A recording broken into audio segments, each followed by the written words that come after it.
नमस्कार, मैं पंकज प्रसून। दोस्तों, भारतीय सेना एक युद्धाभ्यास कर रही है और ये युद्धाभ्यास पश्चिम बंगाल में हो रहा है। इस युद्धाभ्यास का नाम है ऑपरेशन तीस्ता प्रहार। जहां पर युद्धाभ्यास किया जा रहा है वो तीस्ता फायरिंग रेंज है। सबसे पहले भारतीय सेना जिस जगह पे युद्धाभ्यास कर रही है उससे महज चंद किलोमीटर की दूरी पर बांग्लादेश का रंगपुर डिवीजन है। अब मैं आपको एक तस्वीर दिखाता हूं। इस मैप में ब्लू रंग का जो पोर्शन है वो भारत है, जो हरा है वो बांग्लादेश है और उसी में ऊपर और नीचे दो लाल रंग के दर्शाए गए चित्र हैं। जो ऊपर वाला लाल रंग है वही बांग्लादेश का रंगपुर डिवीजन है। अब आप सोचें कि बांग्लादेश के रंगपुर डिवीजन के बारे में क्यों बता रहा हूं। तो इसी रंगपुर डिवीजन में एक जगह है लाल मोनीर हाट।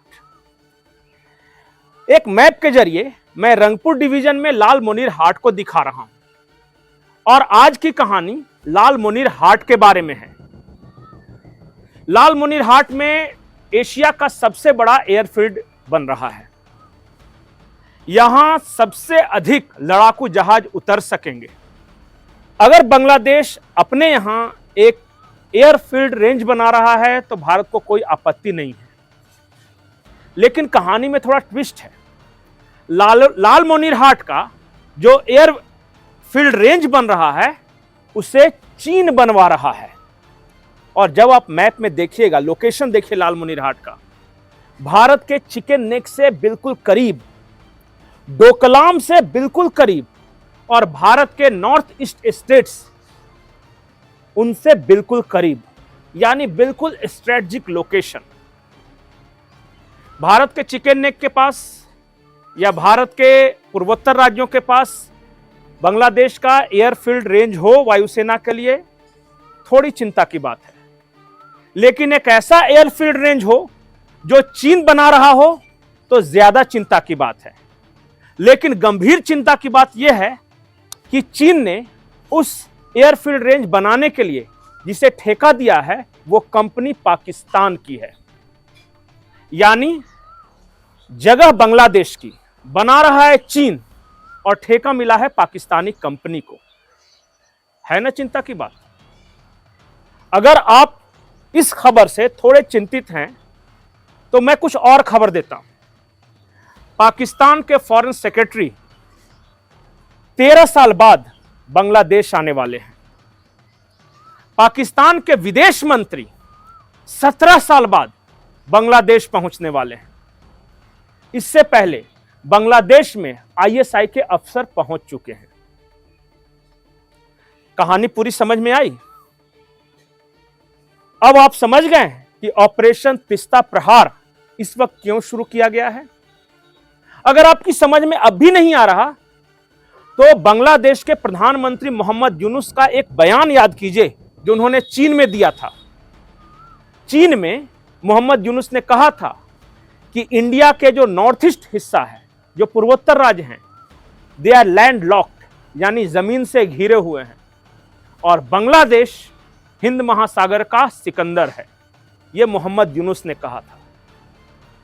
और कोई भी बयान प्रधानमंत्री जो देते हैं खास करके विदेशी धरती पर वो अकारण नहीं होता। तो अपना ध्यान थोड़ा पाकिस्तान और भारत से हटाकर भारत के पूर्व में लाइए और देखिए कि भारत के पूर्वी बॉर्डर पे सीमा पर क्या हो रहा है। कैसे चीन और पाकिस्तान और बांग्लादेश तीनों ने हाथ मिला लिया है और हमारे चिकन नेक के करीब, चीन के डोकलाम एरिया के करीब, हमारे पूर्वोत्तर के करीब वो चीन आकर बैठा है, पाकिस्तान आकर बैठा है।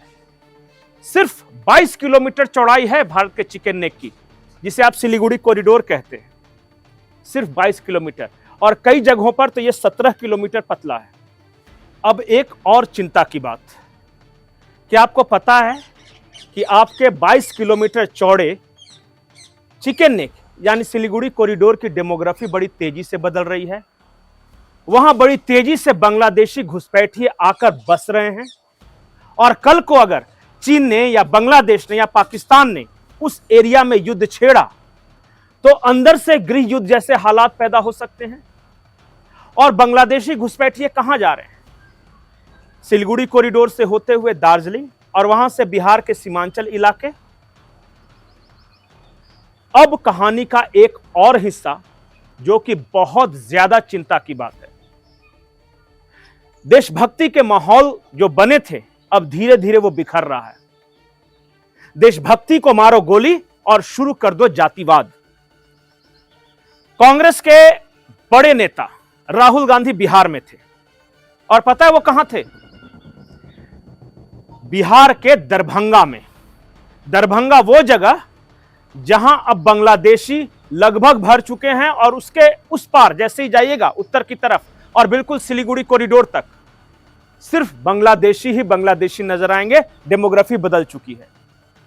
और पता है राहुल गांधी दरभंगा में जाकर क्या कर रहे हैं? वो कह रहे हैं कि हिंदूवाद छोड़ो, अपनी अपनी जाति पकड़ो। जाति के बारे में उन्होंने आज क्या कुछ कहा है और किस तरीके से कहा है, पहले आप वो सुने। हमने नरेंद्र मोदी से कहा, पार्लियामेंट में कहा, तुम्हें जाति जनगणना करना पड़ेगा। हमने उससे कहा कि तुम्हें संविधान को यहां माथे पर लगाना पड़ेगा। नरेंद्र मोदी जी ने आपके दबाव से डरकर जाति जनगणना हिंदुस्तान में घोषित किया है। आपके दबाव से डरकर उन्होंने कॉन्स्टिट्यूशन अपने माथे पर लगाया है, मगर वो लोकतंत्र के खिलाफ है। तो देखा आपने, क्या महज यह इत्तेफाक है कि लालमोनीरहाट में चाइना एक एयर बेस बना रहा है? क्या यह महज इत्तेफाक है कि पाकिस्तान उस एयर बेस बनाने में पार्टनर की भूमिका निभा रहा है? क्या महज यह इत्तेफाक है कि पाकिस्तान के फॉरेन सेक्रेटरी बांग्लादेश पहुंच रहे हैं? क्या महज यह इत्तेफाक है कि पाकिस्तान के विदेश मंत्री ढाका पहुंच रहे हैं? क्या महज यह इत्तेफाक है कि आपके चिकन कॉरिडोर के पास ही राहुल गांधी जो हिंदू एकता है उसे तोड़कर जातिवाद की बात कर रहे हैं? और बिहार के राजनीति के लहजे से भी दरभंगा और उसके आसपास का इलाका बेहद महत्वपूर्ण है। आप पिछले कुछ विधानसभा चुनाव और लोकसभा चुनाव के आंकड़े निकाल लीजिए। जब जब दक्षिण बिहार में चुनाव होते हैं तो आरजेडी को बहुत अच्छी सीटें मिलती है, लेकिन दरभंगा या उस एरिया में जो महागठबंधन है उसकी सीटें कम आती है। वो इसलिए क्योंकि वहां पूरा का पूरा चुनाव का नैरेटिव हिंदू बनाम मुसलमान बन जाता है। राहुल गांधी की रणनीति यह है कि इस बार किसी भी तरह हिंदू बनाम मुसलमान नहीं बनने देना है। सीमांचल की राजनीति को, दरभंगा की राजनीति को और मिथिला की राजनीति को अगर हिंदू जात में बटा तो कांग्रेस और आरजेडी की और एआईएमआईएम की सीटें बढ़ेंगी। और अगर सीटें बढ़ी तो डेमोग्राफिक बदलाव में और तेजी आएगी। यह एक बृहद प्लान का हिस्सा है। हमने बचपन में अंधे की कहानी सुनी थी, 5 अंधों की, जिन्हें हाथी के सामने खड़ा कर दिया जाता है और उनसे पूछते हैं लोग कि बताओ हाथी कैसा है। जिसने सूंड पकड़ा उसे हाथी अलग तरीके का नजर आया, जिसने पूंछ पकड़ी उसे अलग तरीके का नजर आया, जिसने पीठ पकड़ा उसे अलग तरीके का नजर आया।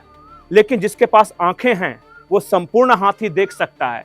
वो लालमोनीरहाट से सिलीगुड़ी कॉरिडोर और दरभंगा में हो रही राजनीति और बांग्लादेशी घुसपैठ को देख सकता है और देख सकता है कि भारत के खिलाफ पूर्व में कैसी साजिश हो रही है। इसलिए वो ये भी देख सकता है कि भारतीय सेना के 33वें कॉर्प्स कमांड की ऑपरेशन तीस्ता प्रहार क्यों जरूरी है। नमस्कार।